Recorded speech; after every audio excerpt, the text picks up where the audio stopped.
if this video comes out on time and everything goes on schedule like how it's supposed to, then happy Thanksgiving. Hope you're having a great day. Or if it comes out late or you're watching it later, I hope you had a wonderful Thanksgiving. And to my viewers who aren't in America, Thanksgiving is a holiday that we celebrate usually the third Thursday in November. And what we're celebrating is the first harvest that the Pilgrims had after coming to America in the fall of 1621.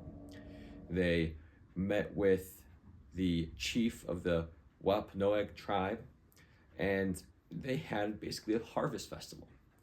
And this was a period of time for Thanksgiving, being thankful to God for what he had done. He had brought them through that first time, the first season that they were there, and now, after a season of scarcity, they reaped a harvest, a bountiful harvest. So they thanked God for that. And I want to talk today about the Pilgrims. Since this is Thanksgiving time, I thought it would be appropriate to talk about the Pilgrims, but I wanted to look into why they left and came to America, and the context of their leaving and some of the things that they were told right before they came here.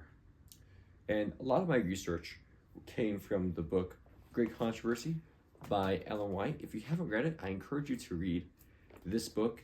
And I'm going to be looking at chapter 16. That's where the Pilgrim Fathers chapter is located. I'm going to be looking at mostly just the first half of that chapter. But the rest of that chapter goes into how even the Pilgrims needed to learn some more and mature a little bit more.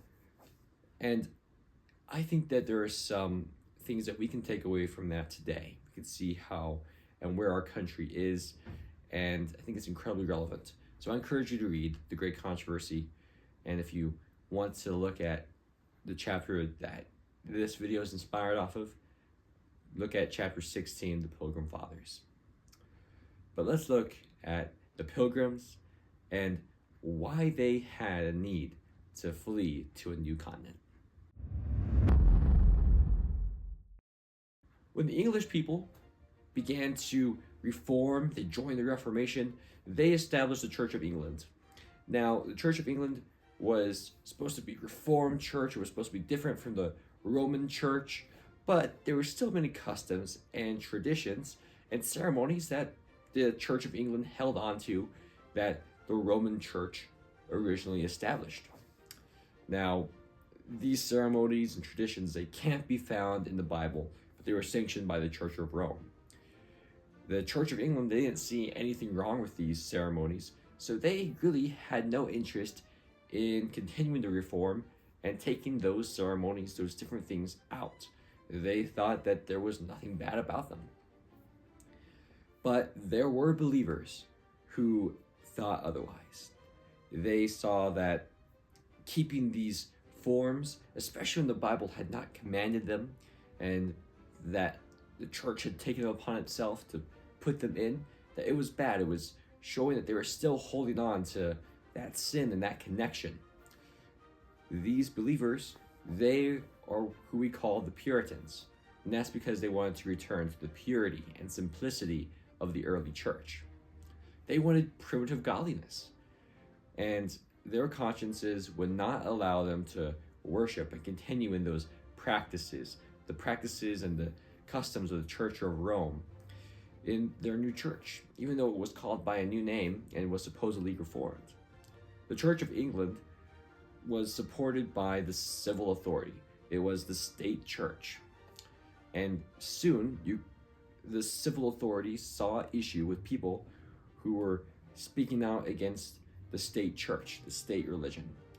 So soon, unlawful assemblies could be punishable by imprisonment, exile, or even death. Many Puritans, they ended up fleeing to the Dutch Republic, to the Netherlands. The Netherlands was a stronghold and a safe haven for Protestantism. These Puritans, they fled houses, land, their goods, They left prosperous livelihoods behind that they could not find in the Netherlands. And though they had lost almost everything, they were in a strange land. They thanked God that they could worship according to the dictates of their own conscience. But for many Puritans, they were looking for a better land. Though they ultimately were looking for a heavenly country, as it says in Hebrews chapter 11, God's hand seemed to point them across the sea. It seemed to point them to a place where they could found for themselves a land for their own children, a land where they could have religious liberty, and that could be the heritage for their children. When they first decided to separate from the Church of England, the Puritans, they had joined themselves to a solemn oath.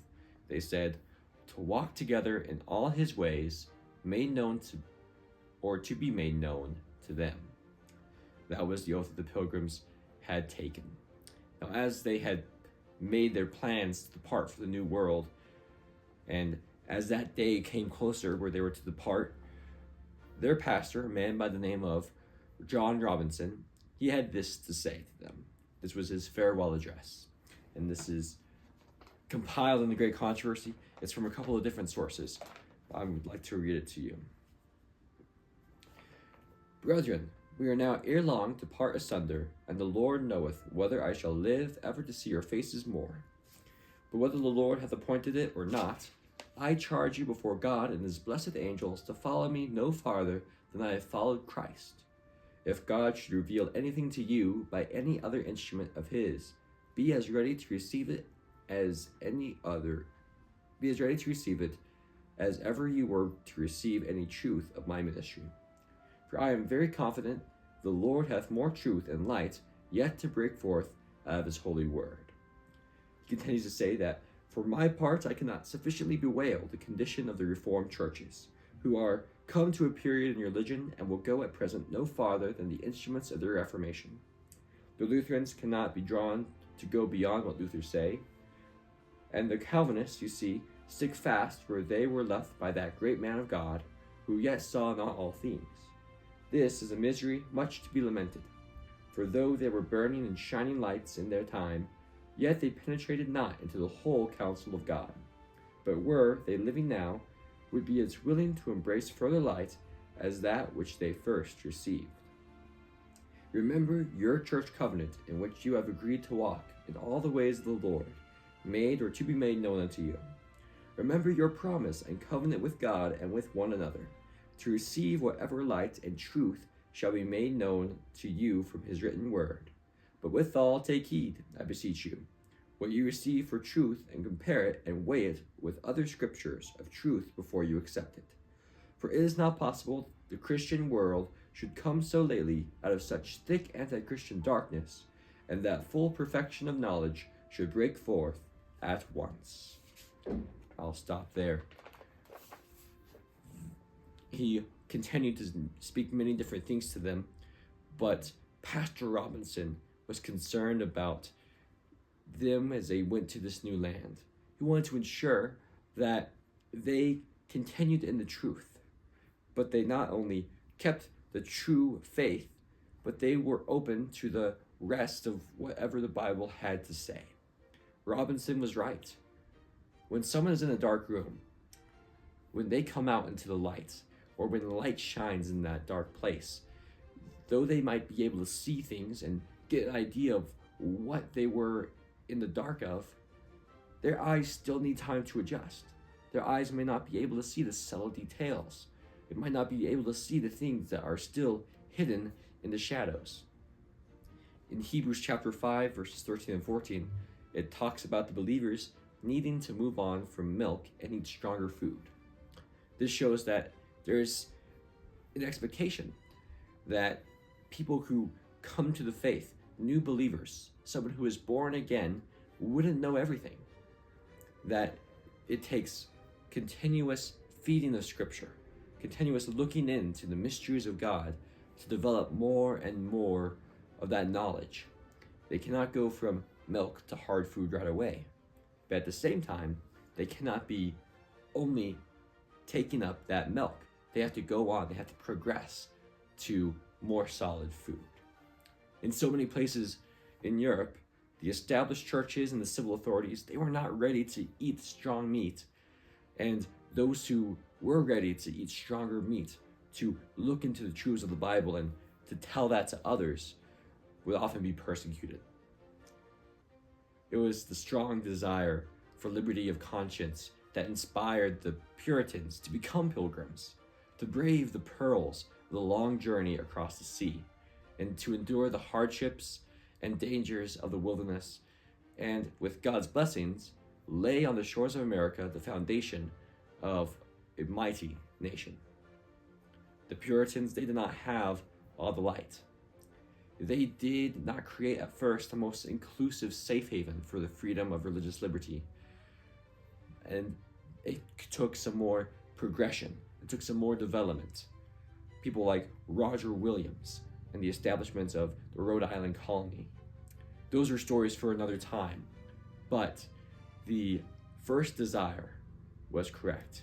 The desire to have liberty of conscience, to worship God according to their own dictates, and to seek to worship Him in the way that the Bible outlines. That's what brought them to America. And I want to be thankful that God led the Pilgrims, that God gave them the bountiful first harvest that we now celebrate as Thanksgiving, and that eventually this great republic was founded on the same principles of religious freedom. I also want to be thankful that we have God's Word. We have His holy Word. We have the freedom to read it, and not only to read it, but to preach it, to teach it, and to practice what we find in it. So I encourage you this Thanksgiving and holiday season, and throughout your life, to be determined to dig deeper into the Bible, to search out the scriptures that are able to make you wise unto salvation, and follow what God is asking you to do in them. Likely no other group of believers had so many unknowns when choosing to follow God's leading. The Pilgrims, as they embarked on the Mayflower and their journey to the new continent, they had no idea what might become of them, but they followed God's leading, and although they endured hardships, they had freedom. They had God. Follow God, for where the Spirit of God is, there is liberty. I'm thankful again for the Pilgrim Fathers. I'm thankful again for the Bible, and I hope that you're thankful for the blessing of the Bible, and will take advantage that we have it today. Thank you for joining me and watching this video. Share it with someone who might benefit from this little bit of history of how the Pilgrims came to America, or the reasons why they came. And I encourage you to follow the rest of the work and like the work, and to keep the work of God in prayer. Hopefully this has brought some encouragement to you. Have a happy Thanksgiving. Hopefully I will see you again soon.